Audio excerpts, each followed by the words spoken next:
Welcome into Phil's Tax Hacks and Other Retirement Facts with CPA and personal financial specialist Phil Putney. Now let's get rolling with today's show. Hey gang, welcome into another edition of Phil's Tax Hacks and Other Retirement Facts with Phil Putney and myself talking investing, finance, and retirement. And it's time to catch up on some emails from you around the area and all over the place. So we haven't done one of these in a while, so we're going to catch up. It's been a while. So yeah. How you doing, my friend? I'm doing great. How about you? Doing pretty good, hanging in there, rocking and rolling as usual, doing the thing. A little Enjoying tired. the holiday season. That's right. A little tired, but I got my cup of Joe, so I'm good to go. That's right. Yeah, not really me too. Joe, it's just water, but you know. Oh, okay. No, mine's Joe.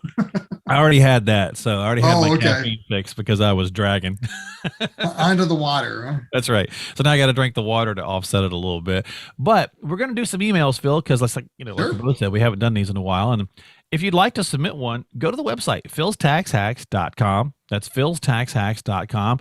Drop a message. Now, of course, all emails and questions get answered. We don't always put them on the podcast, but they all get answered, whether you go to Phil's main website for his practice or whether you go through the podcast. Either way, obviously, all questions get answered. So if you got questions, definitely turn to a qualified professional before you take any action. Should always do that anyway. And so we're going to take these and they're kind of generalized. So if it kind of relates to you a little bit before you take any action, definitely follow up with Phil again to make sure that it's the right move for you. 248-888-7530 is how you can call him, or again, go to philstaxhacks.com. All right, so let's see what we got this week. We got Wade in Novi, and a lot of these are from the Michigan area, but Phil, you got clients all over the place. So Wade says, my wife and I both earn very nice incomes, and we don't have any kids. We're only 45, and we think it's reasonable to retire in 10 years at 55. Okay. It's pretty ambitious. Yeah, that's great. He says, what are some key things to know to help make that happen? Well, I mean, it starts with a plan, right? We've talked over and over, if you listen any length of time on the podcast about planning. And I mean, hopefully he's got one. Exactly. To make sure this works, you've got to run the numbers and have a plan. And, retiring early is awesome if you can do it. Can be a lot of challenges, not to say it doesn't work. Just make sure you run the numbers to see, do you have enough? Yeah. One of the biggest challenges you're going to face retiring at that age is going to be health insurance. Thank you. Yes. Yeah. Now you're going on your own, so to speak, right? You're no longer on a company plan for 10 years. And that can be a long time, especially at the rates that health insurance are today before you qualify for Medicare. And Medicare can be reasonable, really. Sure, I mean, we plan around $300 a month per person for Medicare and a good supplement, kind of an average drug plan. Obviously, that's going to depend on your scenario. Don't use that as a hard number. Right. Talk to your advisor, get the number of, what it would be for you, but it's very reasonable for the coverage it is versus if you try to go to the marketplace today, for a 55-year-old, get that kind of coverage for a married couple, you're probably looking at $1,200, $1,300 a month. Ooh. And you're still going to have a $5,000, $6,000, $10,000 deductible. So that's going to be your biggest hurdle. So don't overlook health insurance. Yeah, no, for sure. And I'm so glad that you brought that one up because it's easy to kind of think, say, okay, well, let's look at, what we're making on our returns and blah, blah, blah. Yep. But these are the ones that are going to kind of nip you in the tush, right? Is that extra money right there. And so I would think, and he says they make great money, very nice incomes. So I would think definitely, talk to an advisor, make sure, because you're probably going to need to sock away more while you can right now, like as much as you can, especially don't have kids. So they're pumping it, in a way into these accounts, because I would think, and this is just my thought on this, if you were going to retire at 55, the two biggest things you're dealing with are the healthcare, which you pointed out, and the sheer longevity of it. And you really, I mean, you've got an extra 10 years on, if you want to think of it from a quote unquote normal retirement age around 65, you have to plan for it, and it's not just 10 years of whatever your budget number is, but 10 years of that with inflation. And I mean, we always talk about longevity as being the risk multiplier in a plan. Yeah. Well, when you start adding years, that multiplication of risk from longevity just goes up even further. definitely get on to the calendar with somebody and really start laying this out and see what kind of just dollars you're talking about. Right. Cause they can project this stuff out. So there's Yep. a lot of good information. You can put some stuff into the system and they can give you some good projections on what you're looking for. So good luck. And it's doable, cause we don't know exactly what he makes. I mean, he could be making crazy Right. money, in which case Yeah. he's in great shape. Yeah. So yeah. Yeah. I mean, the other thing with that too, just real quick, is just Yeah. lifestyle, right? I mean, if you're thinking you're retiring at 55 versus Well, he's in 65, Novi, I mean, so you've got 10 years of, you're in your, kind of early ages. You're still liking to travel and do different, so it can be expensive. That can be an expensive 10 years compared to the next 10 years. So yeah. And run like the I said, numbers. he's in Novi, so Yep. it's not exactly cheap. So Nope. all right, so let's see what we got on this next one here. We got George in Plymouth, and George says, I've heard you guys talking about being aware of the risk in your portfolio. I'm 65. What kind of risk are we talking about? Well, there's all sorts of risks in retirement. We just answered one talking about longevity, but Sure. looking specifically at the portfolio, there you're really looking at kind of market risk. There's two sides of it: market risk, right? So making Right. sure you're not putting too much at risk. And sometimes we see that happen with somebody thinking, oh, I've got to catch up, so I got to take more risk, get a higher growth rate. That works great if the market's good and you don't have the downside, right? But if you have a downside, that can be dramatic. In retirement, it can change everything all of a sudden. Right. But the flip side of that risk is you can't be too conservative either because of inflation.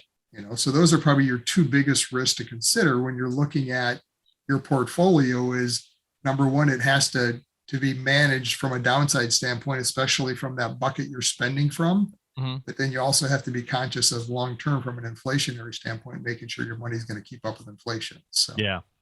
And we've talked many times about rules of thumb on the show, and Yep. and so he probably has heard or could quickly do the the rule of 100 and say, well, you're 65, so 35% should be at risk, but that might be too much for him. He might not feel good. and rules of thumb again, and It's we've just talked a about general this before. quick. Yeah.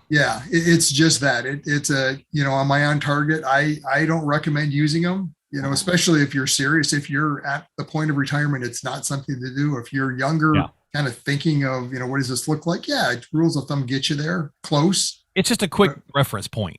Right. But but when you're at retirement at 65, if you are retired now, you've got to take a serious look at how risk is positioned in your portfolio. And a lot of that comes down to what you're comfortable with too. George, get a risk analysis and find out, I mean, because that's where it starts. Way to do it. Yeah. Yep. You might be like, well, I know I'm not taking too much risk, but hey, let's do it. And then you do it. And many times people are like, whoa, I'm taking way more risk than I thought I was. So yes. That's a lot of times those are very eye-opening because you don't think you're taking the risk that you are. Yeah. And target date funds are very famous for that. If you really start to look at the risk that are in those for the target date that's there, we see it often that it's way riskier than people realize. So that's the first place I'd start. And then you can start looking and talking about, how to handle the different kinds of risk that you need to and go from there. So that's a great place to start. Thanks for the question, George. Appreciate that. Let's see what Elizabeth's got for you. She's in Livonia and she says, I have a pension fund from a previous job in a different state. It's been sitting there for years and I have the option to take the lump sum and invest the money myself, or I could leave it there and do the pension when I retire. Thoughts? Pros and cons on each side. You've got to, again, come back to running that plan, running the numbers to see what makes sense for you. And there's two sides of that pension lump sum equation. One is, are they giving you enough money to make sense for, giving up that income, so to speak, right? If you're getting this guaranteed monthly income, do they give you enough in a lump sum that you could invest it and generate something close to that?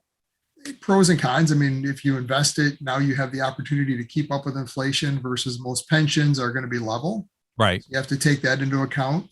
If you're investing it, now you control the money versus if it's with a company, if something happens to that company financially, they no longer can support the pension, could end up being supported by the PBGC, where you could have a decrease in the pension long term. Right. So you have to look at both sides of it from just does it make sense financially? But the other side of the equation that doesn't often get looked at is the tax side of the equation, because from a tax standpoint, if you're trying to manage your tax liability, by the time you had a pension, Social Security, interest, dividends, RMDs on top of it, you could get pushed into a higher bracket. And we see it all the time with people with pensions. So taking a lump sum, roll it into an IRA, you don't pay tax on that up front, but now you have better control on that money and when the money comes out and how to control taxes. So great point. Bottom line, there's a lot of pieces to that pension lump sum decision. Oftentimes it's just, are they giving me enough? And that's one thing to look at, but you've got to look at all the other components as well. She mentioned the state, does that have anything to do with anything, being in a different state? No, not usually. Okay. No, okay. Age is one of the biggest factors. Are you qualified? Kind of like Social Security, most pension plans are going to have a 65 is very common versus like Social Security is, 66 to 67 is that full retirement age. Right. So just be conscious of what that looks like too. Don't wait, because if they're not going to grow it beyond 65, either take it or get the lump sum today. So that's what I was going to say. I say really kind of depends on the kind of person that Elizabeth is. Correct. But fundamentally, you got to talk with an advisor and a professional on it, because you want to make the right decision, the best decision. 9 times out of 10, well, I don't want to say that's correct, but a lot of times people want to take the lump sum so they can control it. So, right. We're kind of control freaks. Very often when we're running the math and working with clients, the lump sum makes the most sense. Yeah. Not always. And that's why we run the math. And right. Exactly. And like I tell my clients as we're going through any of these decisions, whether it's Social Security, looking at Roth conversions, pensions, my role as an advisor is never to say, well, this is what you need to do. It's to show you, here's the pros and cons, right? There's pros and cons on each side of that decision. Understand them. Right. Don't just go into it and say, oh, I want the lump sum. That sounds great. And the biggest mistake I see there is now you got this big chunk of money and all of a sudden you think, oh, I got $1 million. This is great. I'm never going to run out of money. And you go start spending where your budget can't support it. And, again, 5-10 years down the road, all of a sudden you realize, whoa, wait a minute, I spent way too much and now I don't have enough. Let's see if we can get another one here, and let's do Mary in Farmington. Okay. This one's interesting. So I always find this one fun. She says, we've never lived on a budget, Phil, our entire lives, and my husband hates the word budget, and he's not interested in hearing it once we retire either. But without a budget, how do we know that we're not going to run out of money 10 years down the road or 10 years before we die? It's the B word. I was going to say the B word. Yes. Everyone's favorite. I'm with Mary's husband. Budget. I agree. And we call it a spending plan. And that's really, right. Spending plan. When you look at a budget, there's a couple of ways to approach it, right? I mean, you can be the person that has a line item for every single thing and you're looking at it every month, and right. and there's nothing wrong with that. If that's you, awesome, do it. You don't have to do it that way when you think of budget. I mean, budget to me is, hey, I have X amount a month, 5,000, 10, what's the number? You've got to have that figured out to some extent, because without it, you're kind of guessing at retirement. You don't know if you have enough, right? As an advisor, that number really controls everything to how much you need. What does this look like long-term taxes? The bigger that number is, the higher in the tax bracket you're potentially going to be, because you're pulling more out. I mean, like it or not, you have to have at least a general number, right? It doesn't have to be specific. Well, this is how much is for groceries and for, housing and entertainment and things like that. But so Mary's on the right path, right? I mean, she's on the right path. Hey, look, we need to know, how do we know if we don't have some information in front of us? But I get where he's coming from. So Mary, that's the first thing I'd say is try spending plan on him. Yes. See if the verbiage works. The verbiage goes a long way with a lot of this stuff, right? So it's like, don't worry, we're not being on a budget. We're going to be on a spending plan. How much can we spend? Yeah. And we've got an interesting exercise. We have our attendees at our classes do of, we call it a budget worksheet, but it's that spending plan, right? Where you can kind of go through and line item like that, of what you think you might need in these various items. Right. The reality is 99% of the time people underestimate. I mean, it's just in our human nature. We don't realize what we spend. I encourage you to do that just to get an idea, because you never think I spend that much. But how we come up with that number really is we'll come back to a tax return and we look at last couple of years tax returns and before retirement and say, okay, what was your total income minus the taxes you've paid? And that net income after taxes only went one of two places. You either spent it or you saved it. And Yep. All right. Yeah. if you can't specifically say, well, I put X amount in my savings account because 401ks, IRAs, well, that's already been deducted in coming up with that number. Then you spent it. Yeah. And sometimes that's hard to come to grasp, but to say there's no way I spent that amount of money. Well, where's that? Where did it go? Yeah. It went one of two places. So, and you don't want to underestimate that number. Yeah. That's a great point. Biggest danger in retirement is underestimating the number. That's a great point. And often we think spending means we went to the store or something. Right. But you could spend it in a number of ways, right? I mean, you could have spent it on, at the store or whatever the case, but you could have given it to the kids. You could have been paying for stuff for your grandkids, whatever. Either way, you didn't necessarily just buy, like you think, well, I didn't buy anything. So where did it go? Well, you gave it to the loved ones or whatever. So yeah. I mean, that's a great point. And maybe not spending. This is the money we have available to us today, right? There you go. Where did it go? Yeah. All right. One more quick one. We're going to make this one really fast. We're going to wrap it up. Orrin in Northville says, Phil, I've had half my money with one broker and half with somebody else for a couple of years. I really like both guys. I think they give me great advice. But I thought it would be a cool idea because I could get it from two different people and make sure that I'm kind of comparing things. Now it's just confusing and just too much. So he wants to know if he's better off to just have everything in one place. To me, like, this always gets started, Phil, like you go get a second opinion from your doctor. That makes sense. But you don't have, more than likely, two surgeons, Right. Yeah. I mean, you're going to have one primary care physician maybe that's kind of running your health, so to speak. I mean, at the end of the day, you're the one in control. Sure. If you're working with a professional, you should have one that has done the planning, right? I mean, that's where it starts. You've got to have a plan first. And if there's one that's done the planning, kind of running that overall, overseeing it, making sure you're on track, then you could be okay as long as they're okay with that relationship. But that's always going to be the challenge. Isn't the reality though that these guys are they're not talking, they're not probably communicating. They're not going to talk, and that's going to be the yeah. That's going to be the next piece. I just feel like that's just a total. To his point, it's a mess because at some point, like, how effective are you really being if one hand is doing this and the other hand is doing something else, and neither the two shall meet? Correct. Yeah. So I mean, at the end of the day, what typically happens with that is that you now are back kind of somewhat in control because you're deciding which advisor is doing what, So personally for me, when I'm working with a prospective client and we presented a plan and, part of that is, okay, if you want us to help manage it, this is what it looks like. And if this scenario comes up, I'll tell them, depending on the scenario, I'm fine with it, provided this, right? Number one, this is our plan and philosophy and how we do things, how we manage money. Okay. And we bucketize money, so as long as you're okay with where we fit, where they fit, and I know that, knowing that I'm not monitoring what they're doing in the plan, that's up to them and you, then I'm okay. Because now we have an understanding of what my expectations are, and what I need to do and how we're following up, but we're not going to be responsible for what they're doing. It's going to be a rough road. Yeah.